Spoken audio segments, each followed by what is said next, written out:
Graça e paz, irmãos. Vamos seguir na nossa meditação na palavra do nosso Deus e Pai, olhando para a o livro de Atos, capítulo 16, meditando no nosso tema, a igreja que caminha na direção do Espírito Santo.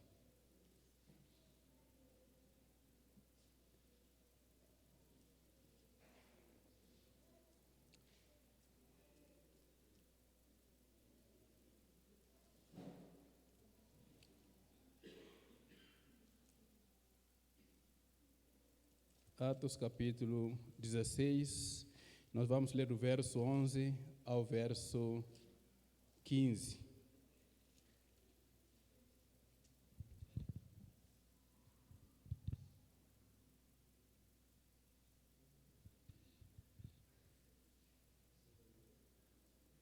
Portanto, partindo de Troade, navegamos diretamente para Samotrácia e, no dia seguinte, para Neápolis. Dali partimos para Filipos, na Macedônia, que é a colônia romana e a principal cidade daquele distrito. Ali ficamos vários dias. No sábado, saímos da cidade e fomos para a beira do rio, onde esperávamos encontrar um lugar de oração. Sentamos-nos e começamos a conversar com as mulheres que se haviam reunido ali. Uma das que ouviam era uma mulher temente a Deus chamada Lídia, vendedora de tecido de púrpura da cidade de Tiatira. O Senhor abriu o seu coração para entender a mensagem de Paulo. Tendo sido batizada, bem como os de sua casa, ela nos convidou dizendo: se os senhores me consideram uma crente no Senhor, venham ficar em minha casa. E nos convenceu. Senhor, nós te louvamos por esta leitura e agora nos dispomos os nossos corações a serem ministrados pela tua graça. Por isso pedimos que o teu Espírito Santo nos ensine, nos exorte e nos oriente na tua palavra para que sejamos edificados no nome de Jesus. Amém. Bem, continuando a nossa leitura, a nossa meditação com base nessa leitura, observando a caminhada da igreja de Antioquia na direção do Espírito Santo, indo, alcançando outras cidades, outros distritos, e agora estão chegando à Europa para alcançar os povos para o Evangelho de Cristo Jesus. Antes queria perguntar os casais, qual foi o dia de ontem? Maravilha, louvado seja o Senhor. Agora um desafio. Que casal agora vai nos dar um testemunho de como foi os primeiros encontros, os primeiros dias de conhecimento, conhecendo um ao outro, atração, admiração, conquista e, por fim, acabaram se unindo até hoje. Como foi o tempo? Como foi esse momento de encontro, de admiração? Acho que vou perguntar para a Lucineia.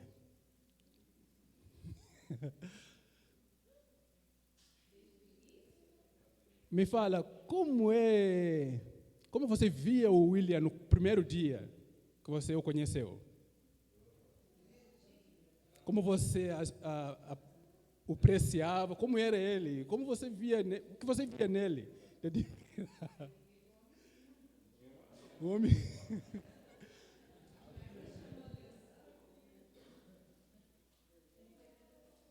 Nossa, William, quero ouvir essa, hein?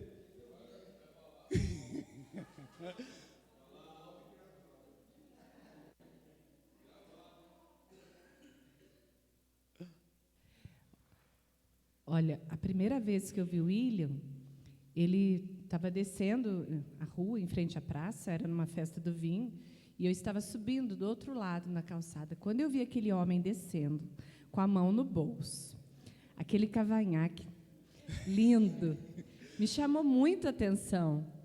Falei, gente, que homem lindo! Eu acho que ele não é daqui. Ele deve ser de fora, porque eu nunca tinha visto.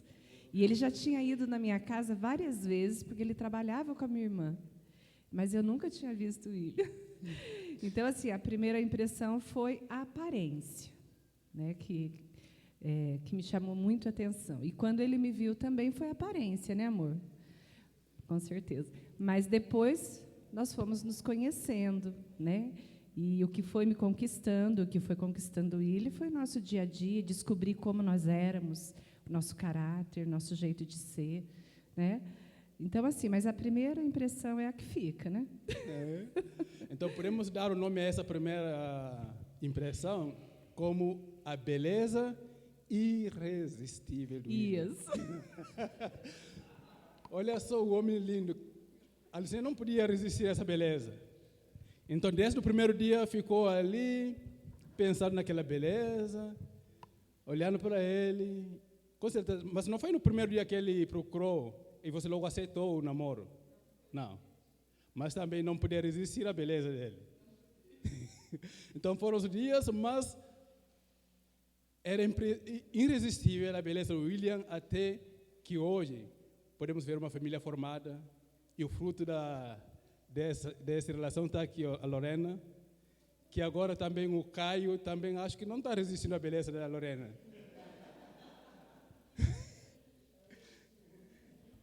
Um puxa para o outro. A beleza é irresistível. Então nós podemos denominar a nossa mensagem de hoje como a graça irresistível de Deus.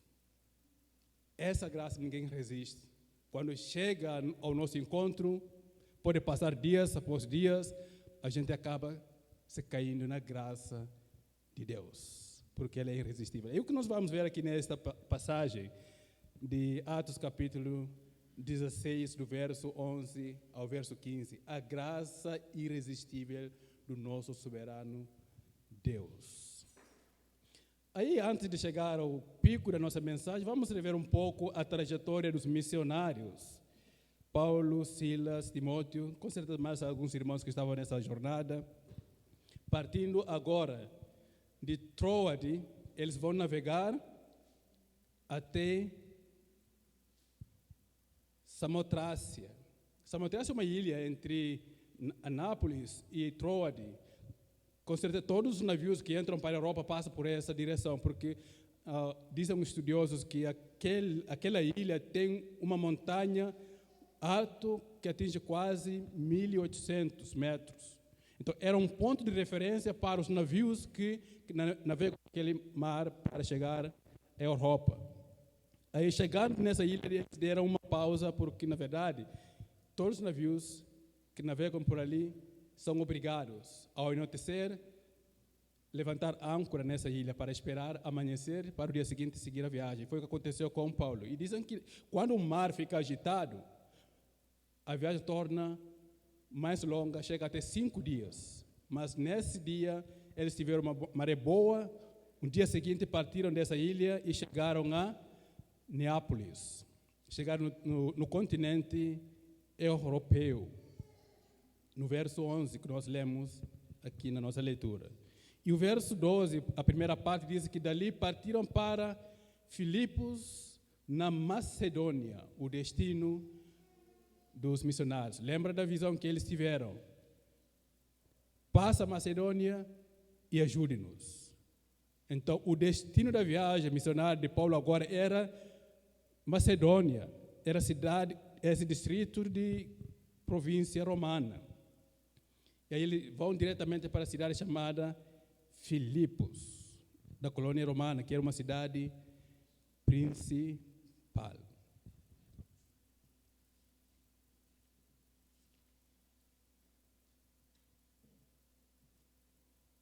Macedônia hoje se chama Macedônia do Norte, que fica na divisa de Grécia. Para aqueles que navegam, viajam, já foram para a Grécia, vão saber que essa província é província europeia, é o país europeu hoje, que é conhecido como Macedônia do Norte. E nesse distrito havia uma cidade chamada Filipos, uma cidade importante, como diz Lucas aqui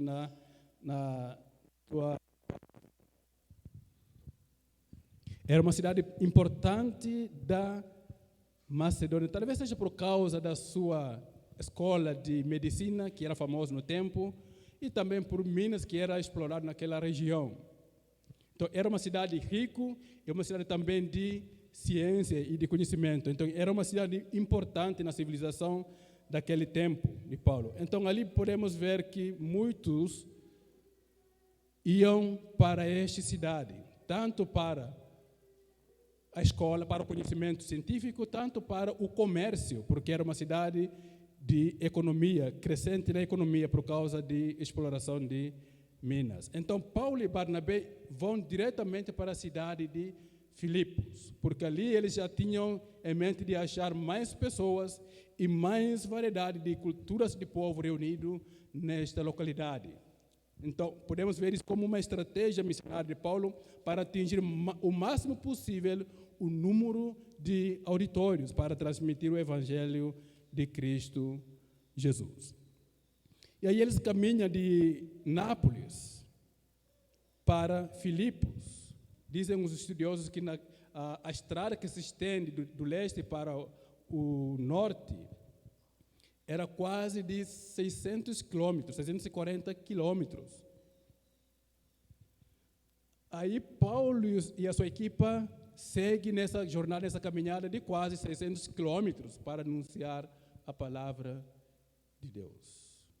Não é uma jornada fácil, não é simples, mas pela obediência à graça de Deus, pela obediência ao Espírito Santo de Deus, eles estavam dispostos a seguir essa jornada, esta caminhada. Não sei daqui para BH, quantos quilômetros? 500 quilômetros mais ou menos.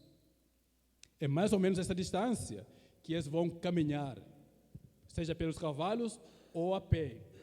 Não tem uma descrição exata se eles foram de cavalos ou se foram andando a pé. Mas eles encararam esse desafio a fim de pregar o Evangelho de Cristo. O desafio é anunciar a palavra de Deus para todos os povos. Então, eles não se renderam às dificuldades da vida, às distâncias e os impedimentos.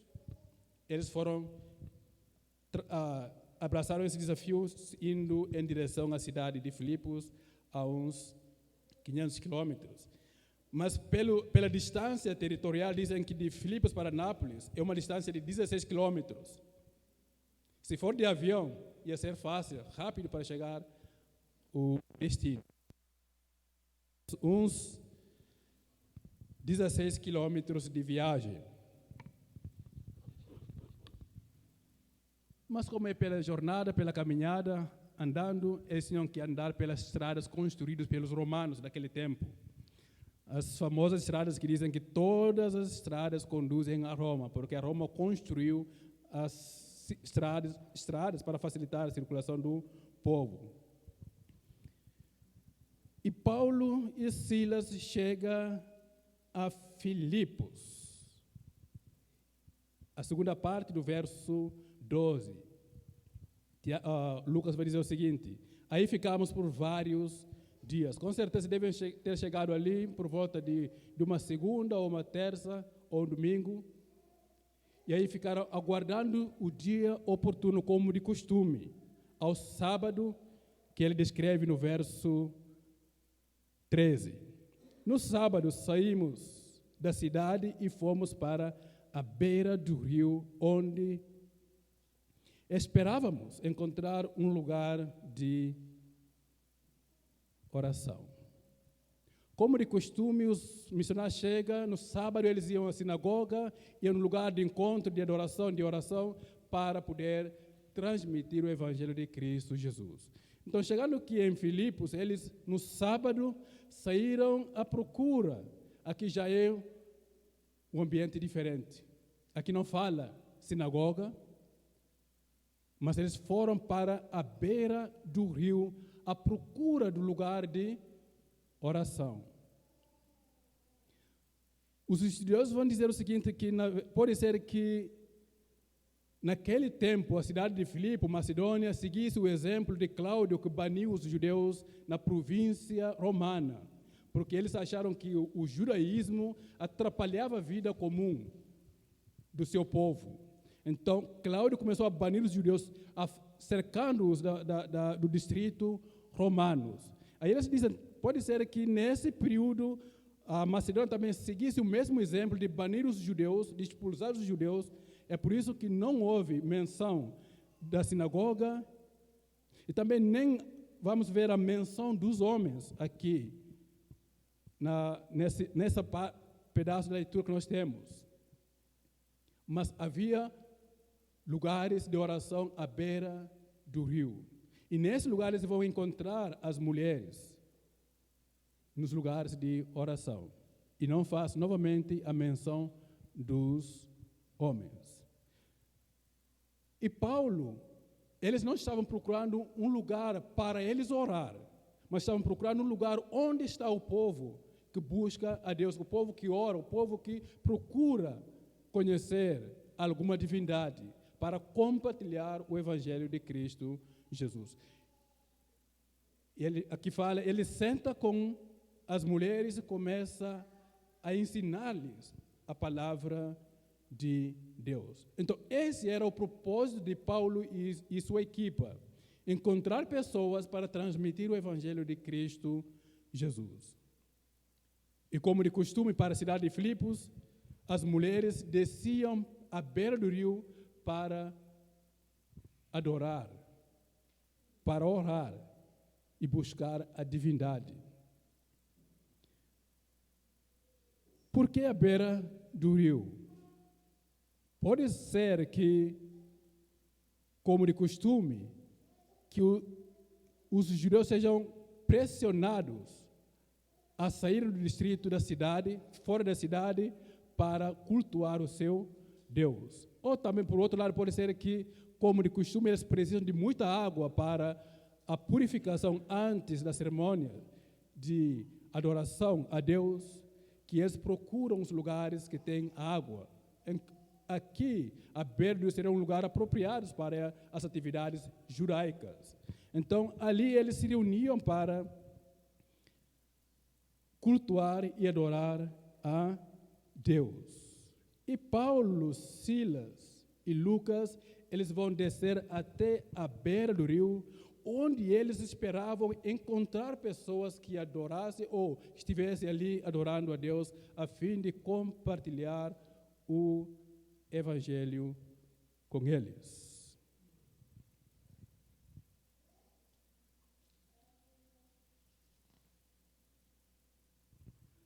Ali eles encontram um grupo de mulheres que ali estavam. Paulo, Silas e Timóteo senta para compartilhar o Evangelho com eles. Diz o verso 14. Uma das que ouviam era mulher temente a Deus, chamada Lídia, vendedora de tecido de púrpura da cidade de Tiatira.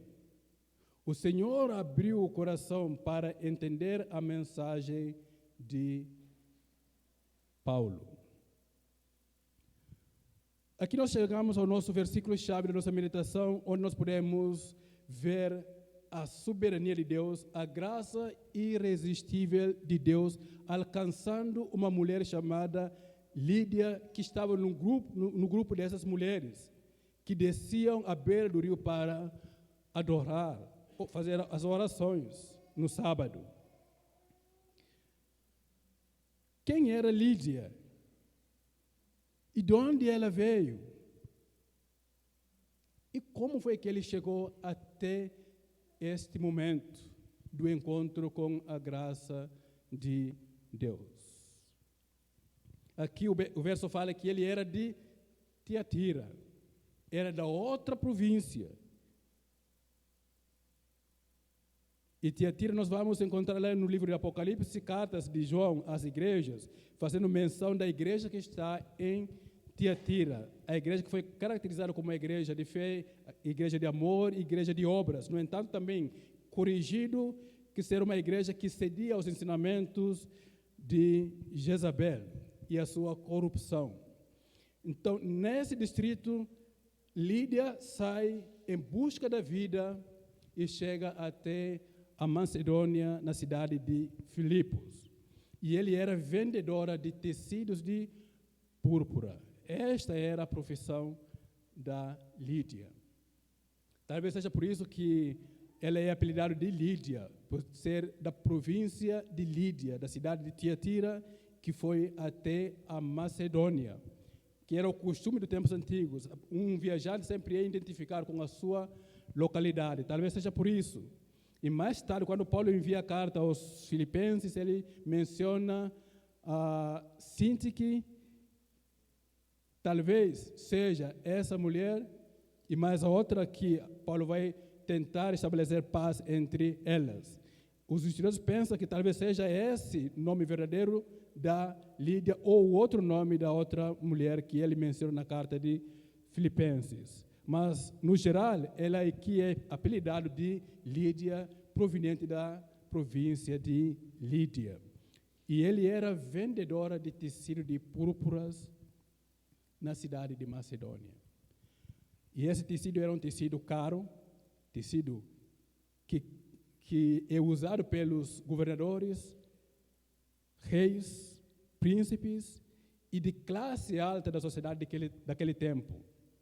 Porque a produção desse tecido era caro, a tinta que é usado é difícil de ser encontrado, era produzido por alguns tipos de moluscos à beira do rio, que dizem que quantidade para atingir um grama dessa tinta precisa de 8.000 poucos de moluscos para produzir 1 grama de tinta. Isso torna esse tipo de tecelagem caríssimos. Então, resumindo toda a história, podemos concluir que a Lídia era de classe comerciante, abastecida e rica, e que também possuía uma casa de maior espaço no território da província de Macedônia. E ela, provavelmente, deveria ter empatia com o judaísmo, desde Tiatira, porque ele estava sempre no grupo das mulheres que adoravam a Deus, que orava aos sábados da região judaica, né? Então, nós podemos ver que ele já tinha simpatia com o judaísmo. O que nós podemos perceber é que isso é um começo da graça de Deus na vida da Lídia. Deus começou a dar direção à própria Lídia, de ter um coração aberto para conhecer o Deus de Israel, de conhecer o Deus de Abraão. Aqui Lucas vai dizer que ele era temente a Deus. Essa expressão é usada para os gentios que simpatizam com o judaísmo daquele tempo. Aqueles que abraçavam a fé judaica, eles eram chamados de tementes a Deus, que amavam a Deus, que queriam Deus. Então, ele já tinha essa predisposição no seu coração de conhecer o Deus de Israel. Deus já havia preparado o coração da Lídia para o encontro com o Evangelho de Jesus Cristo. E ele estava ali ouvindo o Evangelho. Aqui Lucas diz que o Senhor abriu seu coração para entender a mensagem de Paulo.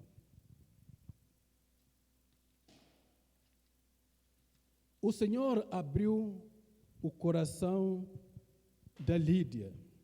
Um comentário dos comentários diz o seguinte a respeito de Albert Bengel: o coração em si está fechado, mas a prerrogativa de abri-la é de Deus. O nosso coração para Deus já é fechado. Já nasceu fechado. Não há ninguém que busque a Deus. Diz Paulo. Deus olhou e não viu nenhum sequer que pratica a justiça. Todos se desviaram. Todos se tornaram inimigos de Deus. Nós éramos inimigos de Deus. Não há ninguém que tinha vontade ou predisposição a buscar a graça de Deus, a confiar em Deus, buscar conhecer Deus. Não há ninguém. Todos nós éramos desviados de Deus e tornamos-nos inimigos de Deus. Não há quem busque a Deus, não há quem faça o que Deus quer na terra.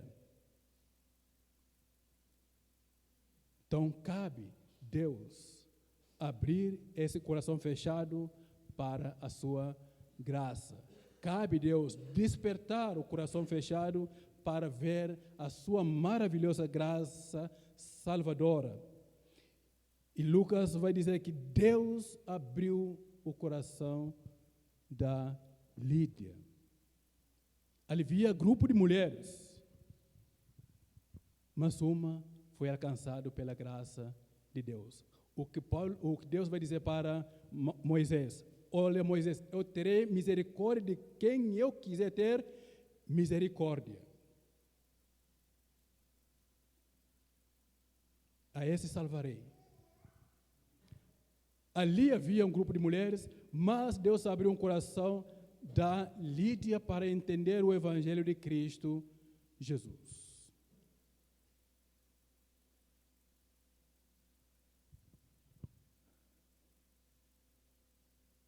E Lídia foi ouvindo atentamente a palavra de Deus, a palavra ministrada por Paulo.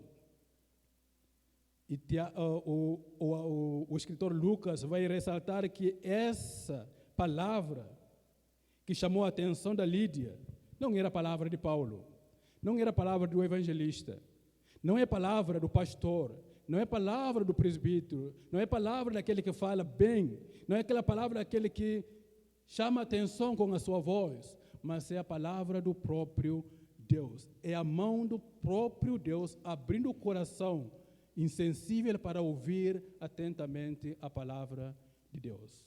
Foi a graça de Deus trazendo os seus eleitos por meio da obra redentora que Ele realizou por meio do seu Filho amado Jesus Cristo.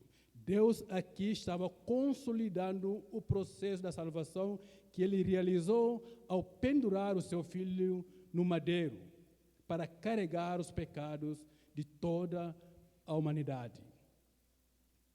Então, o Evangelho que está sendo pregado a todos os lugares, que está expandindo a todos os territórios, Deus está trabalhando para consolidar o processo da salvação que Ele começou por meio do seu Filho.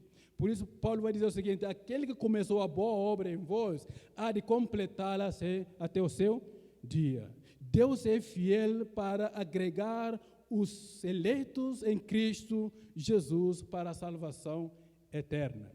Então, aqui Deus estava alcançando o coração da Lídia, assim como num dia Ele estava alcançando o coração de cada um de nós que estava longe, distante da graça de Deus. E eu creio que você não teve nenhuma predisposição em amar a Deus, em se converter a Cristo, em abraçar a sua palavra, a não ser que Cristo lhe conquistou pelo seu evangelho.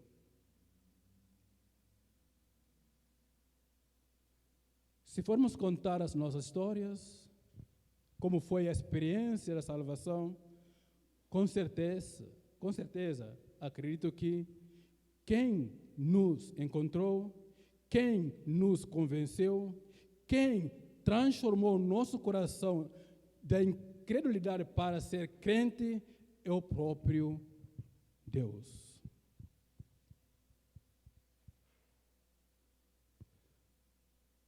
Eu lembro da minha conversão,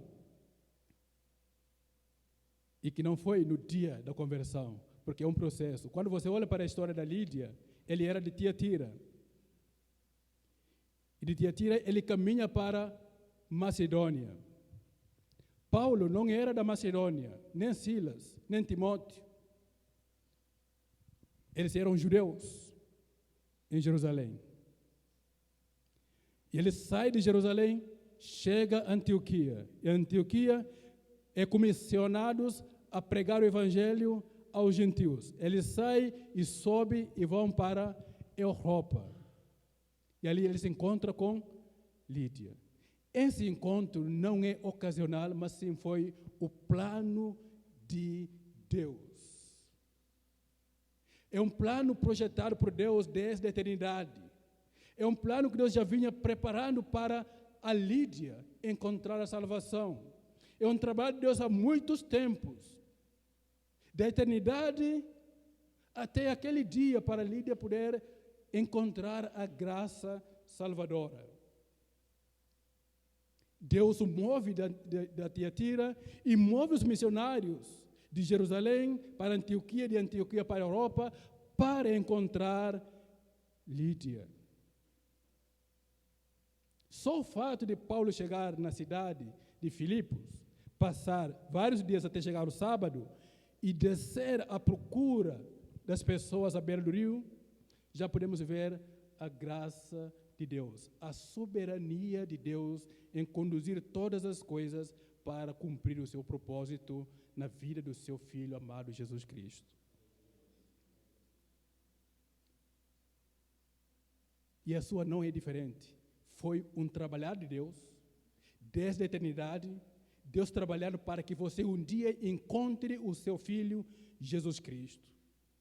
Então, o seu processo de salvação, o dia da sua salvação, a salvação que você agora tem e usufrui, foi um plano de Deus do trabalhar desde a eternidade, olhando para a sua vida e movendo todas as coisas, barreiras, dificuldades, povos e línguas, até que o Evangelho chegue aos seus ouvidos, na sua própria língua, para que você entenda a graça de Deus e que você receba a salvação para a vida eterna, livre da condenação. Eu lembro no dia que a palavra de Deus tocou o meu coração, eu estava assistindo uma peça evangelística na cidade de Canchungo, no nosso país. Saí uma tarde para passear, cheguei na cidade e encontrei lá um grupo de crentes fazendo evangelismo. Na praça eles faziam uma peça retratando o inferno e a salvação de Deus. Naquele dia foi a mão de Deus para eu parar e olhar com atenção e ver e entender a mensagem que estava sendo transmitida naquele dia. Naquele dia entrou um medo no meu coração de não querer ir para o inferno e de querer a salvação de Deus. Aí naquele dia eu quis converter, mas eu não converti. O meu coração se movia pela graça de Deus e ao mesmo tempo eu entendi claramente, se eu convertesse naquele dia, era o rompimento da barreira cultural para uma nova realidade na vida e que não ia ser aceito na minha comunidade. Aí eu pensei, é isso que eu quero. Mas tem outra forma de eu encontrar a salvação? Tem outra forma de eu receber essa salvação de forma simples, pacífica? Aí tem outra opção. A Igreja Católica era reconhecida na minha comunidade, vi os meus irmãos mais velhos indo para a igreja, passando pela catequese, sendo batizados, tomando a comunhão, até a crisma, mas ao mesmo tempo seguindo a nossa tradição. Então era mais fácil eu seguir por esse caminho, alcançando a salvação por esse caminho, mas seguindo a minha tradição sem levantar problemas com os meus parentes. Aí fui para a Igreja Católica. Naquele ano, eu estava no 7º ano do ensino. Aí fui para a catequese, passei um ano na catequese, e quem foi meu professor de catequese era o meu professor no 7º ano da escolaridade. eu conhecia bem e conhecia a vida dele. Aí começou a entrar a contradição na minha mente. Este é o meu professor da catequese, da salvação de Deus, que eu quero. Mas a vida dele também não condiz com o que ele me ensina. Aí fiquei nisso. Aí vem a opção pacífica. Deixa cada um com a sua própria vida, cada um por si, procure o que você quer e Deus vai lhe dar a graça. Então fiquei na catequese, passei um ano, passei na catequese, passei no primeiro ano e avançar para o segundo ano, e neste ano saí da cidade para a outra cidade, que é Bissau. Saí de Canchungo para Bissau, para continuar os meus estudos, e cheguei e fui procurar a Igreja Católica para dar o seguimento à catequese. Cheguei, aí eles disseram, não, agora passou o prazo da inscrição da catequese, tem que esperar o outro ano. Aí, aquela euforia de querer conhecer a Deus, querer conhecer a salvação, aí agora vou ter que esperar o ano que vem para estudar na catequese. E o meu intuito era ir mais rápido, passar de classes e ser batizado e ter a salvação de Deus. Aí falei, agora estou ferrado. Onde que eu vou estudar a catequese? Onde que eu vou conhecer a Deus? E voltando um pouco a história para trás, quando eu apreciava a vida dos meus irmãos, que ia à catequese e à Igreja Católica, eles tinham alguns livros. Nesses livros tinha um livro da catequese que falava da vida de Jesus, do nascimento dele, do crescimento dele, do batismo e da cruz de Cristo e da vida dos apóstolos, como era a história. E o que me chamou a atenção era que Jesus e os discípulos expulsavam demônios na vida das pessoas. E como eu via que a minha comunidade era torturada pelos demônios, as pessoas sofriam opressão diabólica, eu não ficava conformado. Como via que tinha uma outra opção de Deus expulsar o demônio na vida das pessoas, eu falei que é isso que eu quero. E a minha esperança era que se Cristo um dia surgisse na minha comunidade, se viesse um Cristo na minha comunidade, eu seria seu discípulo, para expulsar os demônios na vida das pessoas na minha comunidade. E essa expectativa vem crescendo no coração, e eu queria a graça de Deus. Toda essa história é para nós refletirmos e ver que a nossa salvação não foi de um dia para o outro, não foi da noite para o dia. É um trabalhar de Deus desde a eternidade. Antes da fundação do mundo, Deus já via os nossos dias e estava projetando a salvação de cada um de nós. E desde o começo, Deus já havia traçado os planos, já havia dando diretrizes aos nossos corações. Deus já havia falado aos nossos corações de como ia nos resgatar da perdição. E essa graça vem acompanhando até chegar naquele dia de assistir a peça entre o Evangelho e a salvação, que chamou a minha atenção, que iria converter, e não foi a conversão, porque eu resisti naquele dia à graça de Deus. Assim como a Lucineia tinha resistido no primeiro encontro com o William, não quis ceder, mas no entanto já estava caída para o William. Tentou resistir, mostrando a força, buscando outras vias, e eu resisti naquele dia. Eu busquei outra forma de encontrar a salvação, mas não há outra forma de sermos salvos a não ser pelo Evangelho de Cristo Jesus. E este é o caminho de Deus, e Ele vai nos conduzir até chegar a esse ponto, assim como nos conduziu a encontrar a sua graça por este caminho. E naquele dia, eu comecei a pensar, e agora? Comecei a olhar de um lado para o outro. O dia seguinte, vi uma mulher saindo com a Bíblia na mão, indo para a igreja. E eu perguntei, senhora, para onde você vai? Ela disse, eu vou para a igreja. Que igreja? Igreja evangélica. Eu vou com você. E fui. Eu estava desesperado, porque a graça de Deus tinha me encontrado. Não tinha como esperar mais. Eu fui com ela. Na primeira pregação do Evangelho, terminou o culto, o apelo foi diferente daquele dia que eu resisti. No primeiro apelo, já levantei a mão e estava lá na frente para entregar a minha vida a Cristo. Não pensei mais duas vezes. Não pensei mais nos meus parentes, na minha família, porque eu queria a graça que me alcançou. Eu estava lá à frente, levantei a mão, converti. No domingo seguinte, depois da pregação apelo, converti novamente. Porque ninguém me tinha falado que era só necessário converter uma vez. Eu queria muito a graça de Deus, porque a graça me tinha alcançado, não podia esperar mais. Se for necessário, ia aceitar o Evangelho 100 vezes.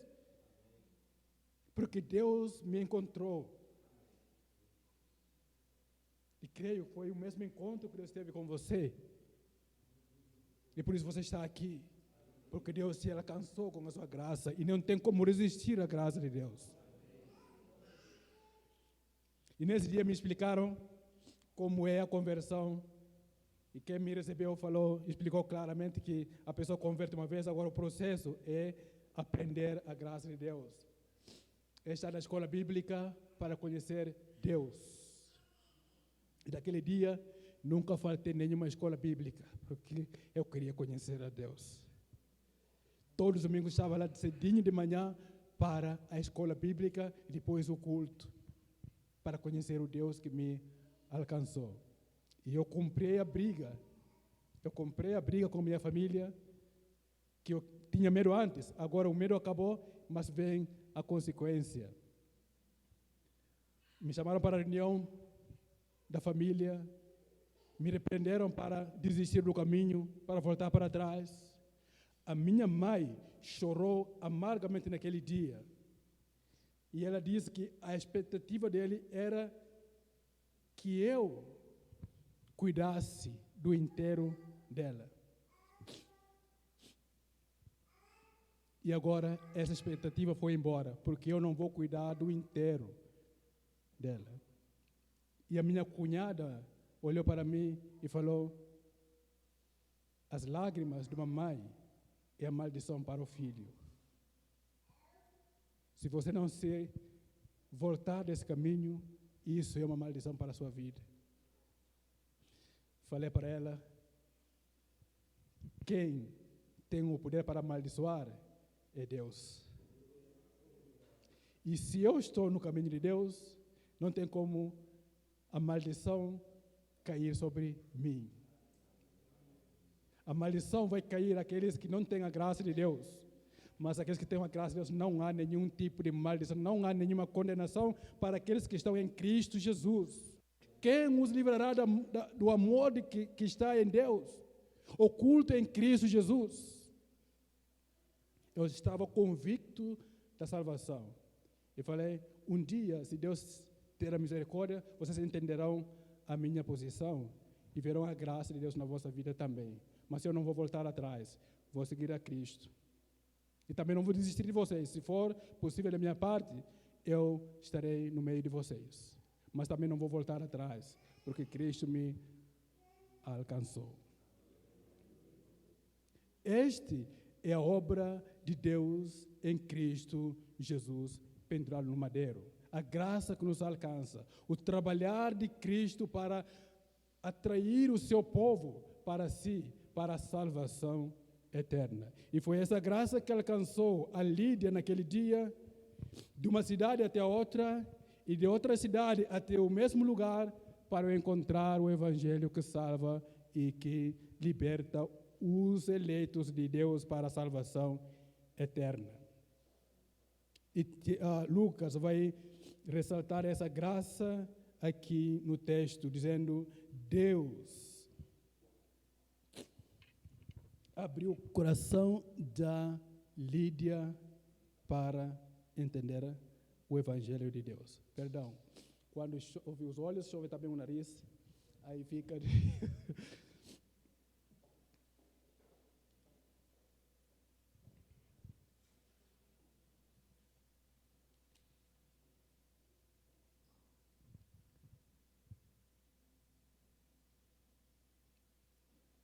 O Senhor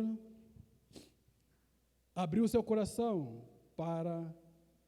Alguém me ajuda com um pedaço de... Obrigado, Lucineia. Vem rápido, vem correndo. Já estou cansado.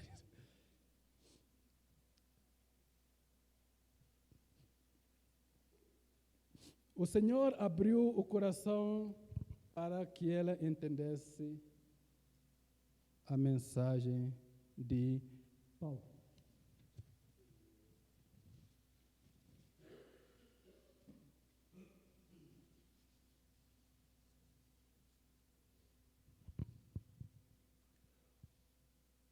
A graça soberana de Deus.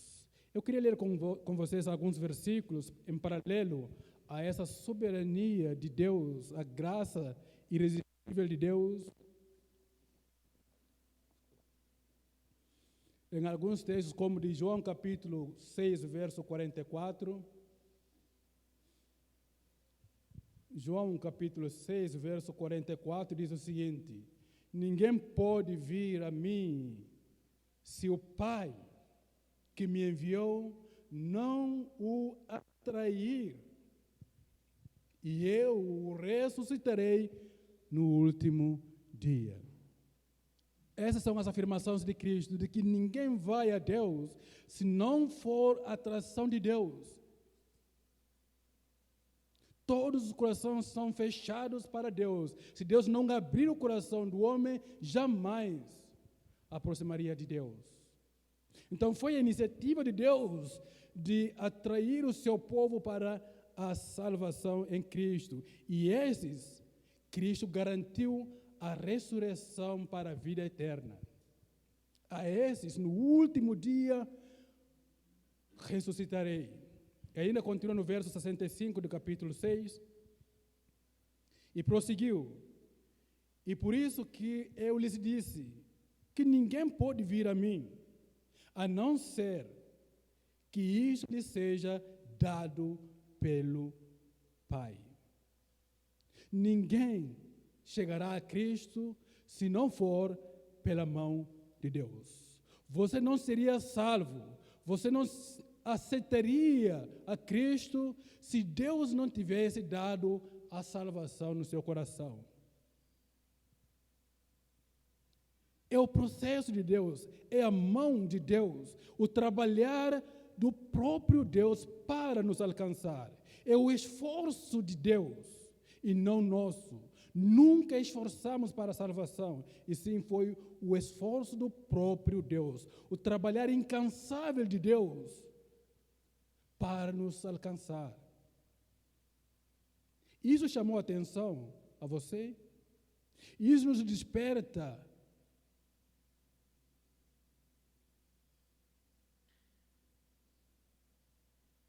a crer, a abraçar, a comprometer com essa graça de Deus?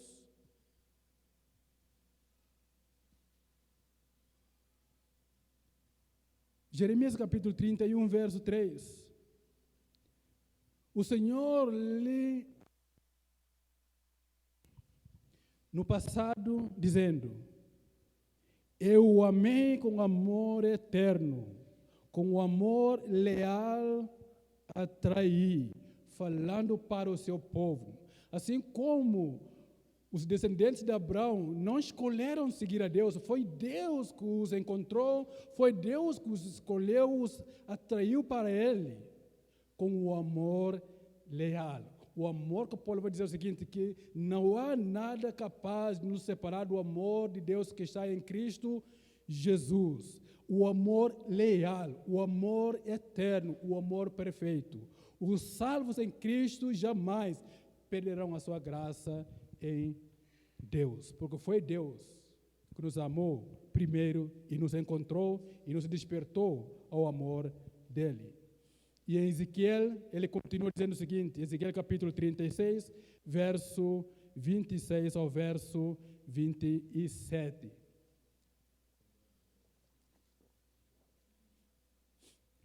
Darei a vocês um coração novo.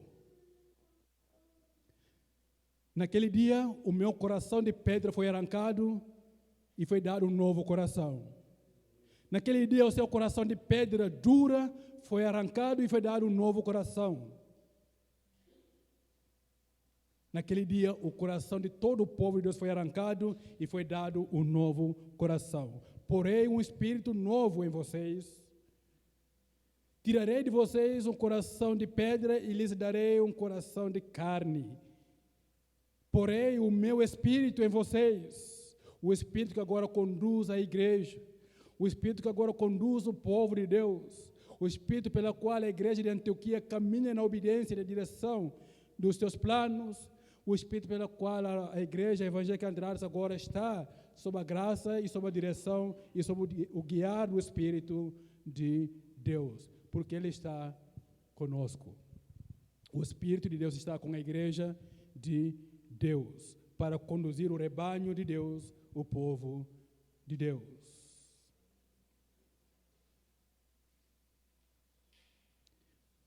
Porei o meu Espírito em vocês e os levarei a agirem segundo os meus decretos e a obedecerem fielmente às minhas leis. Nós obedecemos pela graça do Espírito Santo de Deus. Em Efésios capítulo 2, verso 5, deu-nos vida com Cristo. Deus nos deu vida com Cristo. Quando você foi crente? Quando fostes crente? Não. Quando ainda estávamos mortos em transgressões, Deus já havia nos dado a vida com Cristo desde a eternidade. Deus já tinha olhado para o dia de cada um de nós e concedeu a cada um de nós a vida com Cristo. E hoje, pela graça, somos salvos. Pela graça, a graça irresistível. A graça que ao tocar o coração da Lídia naquele dia, ele ficou atento à mensagem de Paulo. Prestou bem atenção no que Paulo estava falando. A mensagem chegou ao coração da Lídia. E ela não podia resistir. E ela converteu a graça de Cristo. Porque a graça lhe alcançou. A graça nos alcançou. A graça irresistível. E Pedro vai enaltecer essa graça. Ainda em Filipos, Paulo vai dizer o seguinte: pois Deus, quem efetua em vocês tanto querer quanto realizar, de acordo com a sua vontade. Deus quem realiza essas coisas na nossa vida de acordo com a vontade dEle. E Pedro vai dizer o seguinte: bendito seja, primeira carta de Pedro, capítulo 1, verso 3. Bendito seja o Deus e Pai do nosso Senhor Jesus Cristo, conforme a sua grande misericórdia, Ele nos regenerou para uma esperança viva, por meio da ressurreição de Jesus Cristo dentre os mortos. Se Cristo não tivesse ressuscitado, pode esquecer. Mas como Cristo ressuscitou dentre os mortos, a bendita graça nos garantiu a vida eterna em Cristo Jesus. A graça irresistível da soberana vontade de Deus. E Paulo vai dizer em segunda carta a Timóteo, o verso 1, o verso 9, aqueles que estão na escola, no culto de oração, vai ver essa carta, ou aliás, viram essa parte.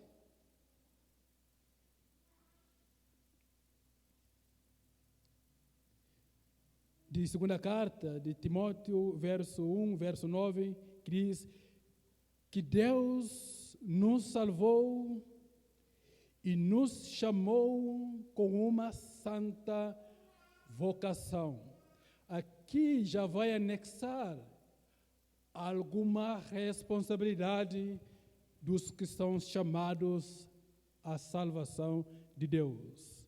A vocação de crer e de testemunhar a graça de Deus, que Paulo estava testemunhando ao coração da Lídia.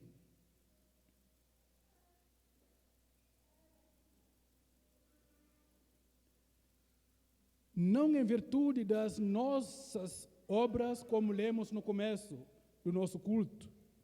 Essa graça não foi por meio das nossas obras, foi exclusivamente obra divina, obra de Deus para nos alcançar. Mas por causa da sua própria determinação e graça, Deus determinou nos salvar. Não pelo que nós fizemos ou fazemos ou faremos, mas pelo que Deus já determinou pela sua graça de nos salvar.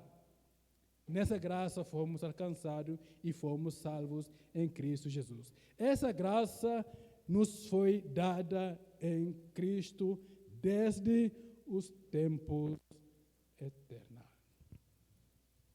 Não foi de hoje, não foi de ontem, foi desde a eternidade a tua salvação em Cristo Jesus. E continuando a explorar mais textos, podemos ler Tito capítulo 3, verso 5. Carta Tito 3, 5. Não por causa de atos de justiça por nós praticados, mas devido à sua misericórdia, Ele nos salvou pelo lavar regenerador e renovador do Espírito Santo.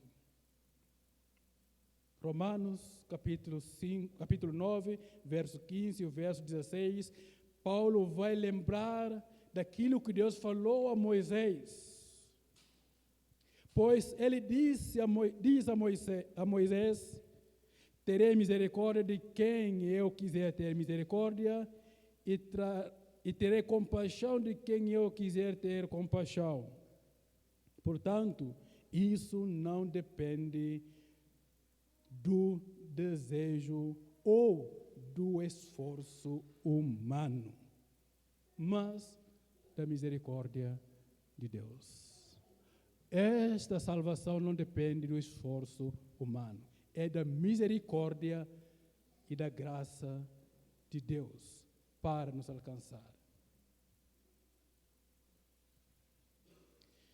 E agora pense comigo a respeito do processo, como vimos no começo. Essa graça nos alcança por meio de um processo. Não foi de um dia para o outro, não foi da noite para o dia. Foi um processo de Deus para nos fazer encontrar a sua graça salvadora.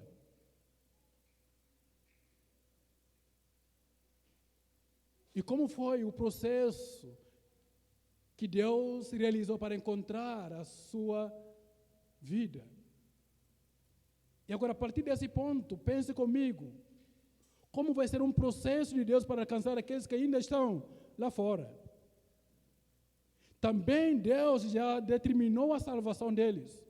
Deus já projetou salvá-los. E todos serão salvos por Deus. Mas essa salvação não cai como um raio. É um processo em que Paulo vai sair de Jerusalém para Antioquia chegar a Filipe, e em Filipe vai encontrar a Lídia, que sai de Tiatira, e vai para Macedônia. Macedônia estabelece em Filipos, e vão se cruzar, e vai ouvir o Evangelho de Cristo, e vai crer na palavra de Deus. E com certeza, a salvação daqueles que estão lá fora não vai ser um raio que vai cair na cabeça deles e vão ser salvos. Vai ser um processo pelo qual Deus vai usar aqueles que já alcançaram a graça, Deus vai movê-los para fora, e lá fora vão encontrar Lídias e demais irmãos para serem salvos, para ouvirem a graça de Deus. Porque eles vão entender o Evangelho, vão entender a salvação de Deus ao ouvir o testemunho daqueles que alcançaram a graça. Ao expressarem essa graça, e eles também vão cair nessa graça da salvação. Este é o processo da salvação. Este é o processo pelo qual Deus move a sua igreja para alcançar os seus eleitos desde a eternidade. É por isso que é necessário pregar o Evangelho. É por isso que é necessário testemunhar da graça de Deus. É por isso que é necessário que a igreja se envolva na obra missionária. Aqui em Filipos, a Bíblia diz que a Lídia creu e ela e sua casa foram batizados, no verso 15. E aqui começa uma igreja em Filipos, na província europeia. Aí começa o primeiro tijolo da construção de uma igreja em Filipos.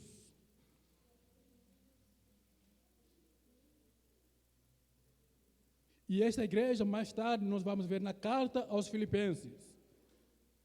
Paulo diz o seguinte, enviando mensagem à igreja de Filipos, capítulo 1, verso 1.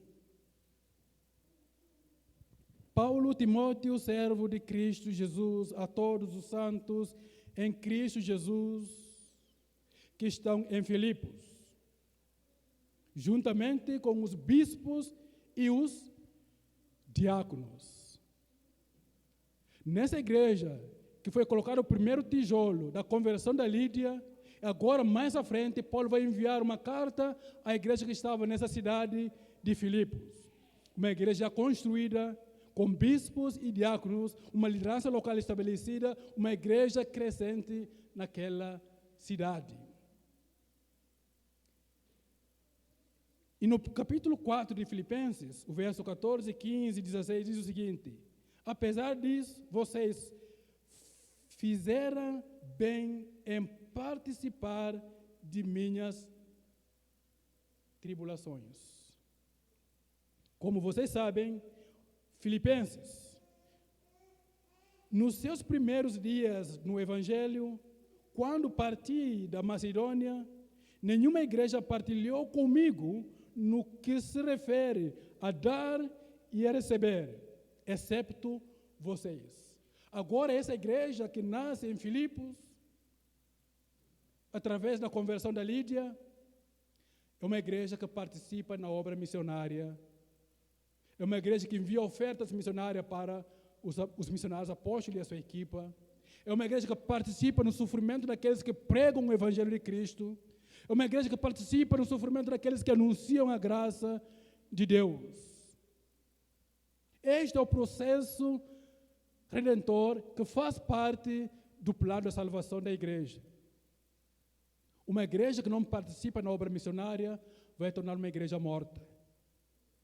Uma igreja que participa ativamente na obra missionária, que prega o Evangelho, que envolve no anúncio da palavra de Deus, que investe na pregação da palavra de Deus, se torna uma igreja viva. Porque é o Evangelho que vivifica. E se o Evangelho é investido na vida da igreja, a igreja se torna viva. E se a igreja evangélica Andrada investir no Evangelho de Cristo, na pregação da palavra de Deus, na vida missionária da igreja, se tornará igreja viva. E enquanto viver e participar ativamente nessa obra, se torna a igreja viva. Só se fecha as portas quando a igreja perde o primeiro amor. Quando perde essa sensibilidade de se envolver na obra missionária, a igreja sim se fecha as portas, a igreja local morre. Aqui a igreja de Filipenses investiu nesse tempo na vida missionária de Paulo, participando do seu sofrimento, participando no sustento da obra missionária de Paulo. Este é o apelo para a nossa igreja. Não redobre esforços em investir no Evangelho de Cristo Jesus. Tanto investindo naqueles que vão, tanto participando no testemunho de Cristo para aqueles que estão à nossa volta.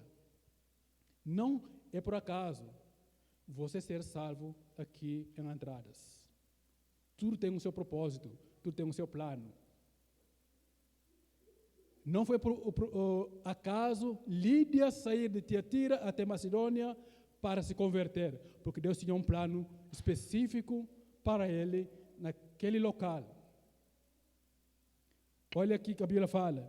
Depois que ela creu, foi batizado, e toda a sua casa. Como ele era comerciante, com certeza tinha sua família e tinha seus funcionários e tinha influência até de governantes, porque ele tinha mercadoria que era valorizada naquele tempo, que era apreciado até pelos reis. Então, a influência dela vai além. Se for olhar para a história dele, ela seria considerada como as mulheres influentes da cidade de Filipos, porque ela é conhecida pelo serviço, pela função dela. E com certeza era um ponto de partida para alcançar aquela região com o Evangelho de Cristo. Então Deus, quando faz, Ele faz com propósito. Quando Deus te alcança aqui nessa cidade, não te alcançou por acaso, é porque tem algumas influências a serem exercidas para alcançar aqueles que hão de ser salvos. Começando pelos da nossa casa e pelos nossos próximos. Como a Bíblia diz, não cale, fale da graça de Deus. Testemunhe da graça de Deus àqueles que estão à sua volta. Porque o plano da salvação vai para alcançar os escolhidos de Deus. Aqui na nossa cidade, até aos confins da terra.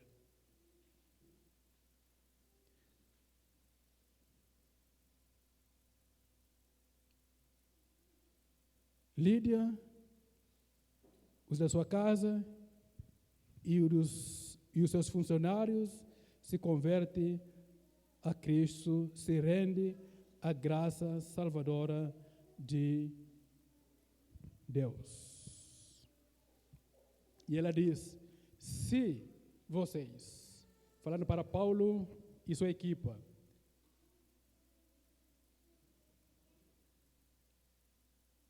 se me considerarem crente no Senhor, vem comigo e fique na minha casa. Olha o testemunho dessa mulher. Lembra que ela era gentia? E os apóstolos eram judeus com mais um gentil. Meio termo gentil, que é o Timóteo. E essa equipe, Lídia vai convidá-los para ficar na casa dele, colocando como ponte a fé dela, a convicção dela em Cristo. A convicção de que aqueles que creem em Cristo não têm mais divisão cultural, raça, língua, cor. Não há diferença de povos para que se converta a Cristo. Agora o judeu e o gentil vivem da mesma graça irresistível.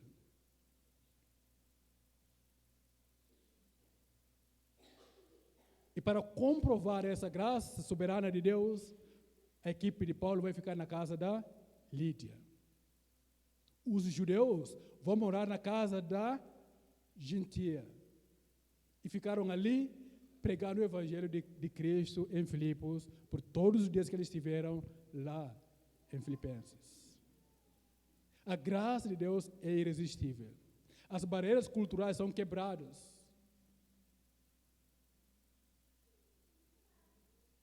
E se essa graça nos alcança, ela quebra barreiras culturais, barreiras de amizades. Aqueles com quem nós não nos damos bem, é quebrado essa barreira e nós agora podemos pregar o Evangelho a todos os que estiverem à nossa volta. Se a graça de Deus realmente alcançar o nosso coração, assim como alcançou o coração da Lídia e dos apóstolos, não haverá mais barreira que nos dificulte a testemunhar da graça de Deus. Seja para nossos inimigos, seja para nossos adversários, nós testemunharemos a graça de Deus, porque é uma graça irresistível de Deus. Amém? Que essa graça domine os nossos corações a sermos testemunhas de Cristo, andradas até os confins da terra, ao encontro do nosso soberano e Senhor, quando Ele voltar nas nuvens para recolher a sua igreja ao descanso eterno. Deus, nós